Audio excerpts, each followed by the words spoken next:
RAGT, c'est un groupe agricole basé à Rodez, dans le sud-ouest, et qui a deux principales activités. Une activité de négoce agricole, principalement sur Aveyron et Tarn, et une activité semence internationale, principalement européenne, et qui travaille sur de nombreuses espèces, dont le soja. Nous travaillons le soja depuis très longtemps, depuis les années 75. Nous avons été un des premiers à travailler le soja, l'amélioration des plantes, la création de variétés de soja. Il se trouve que le soja est une espèce qui a eu un faible développement et qui a connu des surfaces un peu basses. Et pour nous, en tant qu'obtenteurs, il était difficile de maintenir une recherche performante et sur une longue durée. Et donc nous avons travaillé avec Sophie Protéol pour développer des programmes d'amélioration des plantes. Sophie Protéol nous a aidés sur les 10 dernières années de façon significative, ce qui nous a permis de maintenir un programme de sélection, de création variétale de soja efficace et performant. Donc la filière soja qui est en train de se monter au niveau de la France est une filière particulièrement intéressante et importante pour nous, dans la mesure où elle a une spécificité à l'échelon international qui est déjà d'être non OGM.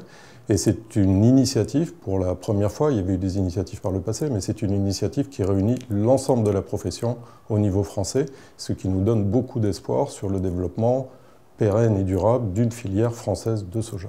Alors, ce qu'on peut rajouter aussi sur cette filière-là, c'est que ça va nous permettre, notamment à travers l'accord que nous allons passer, d'avoir une rémunération équitable de notre recherche. Aujourd'hui, la recherche est financée par la vente de semences certifiées.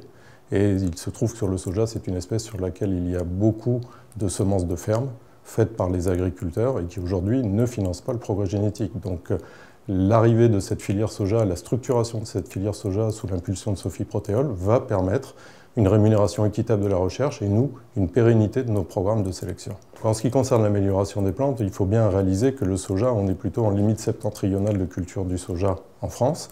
Donc il nous a fallu travailler depuis longtemps sur l'adaptation des variétés de soja aux conditions spécifiques françaises, notamment en termes de type de soja, de précocité. Nous sommes vraiment dans des précocités que l'on appelle dans notre jargon triple 0, double 0 jusqu'au groupe 2. Donc ça, c'est une spécificité sur laquelle nous avons travaillé.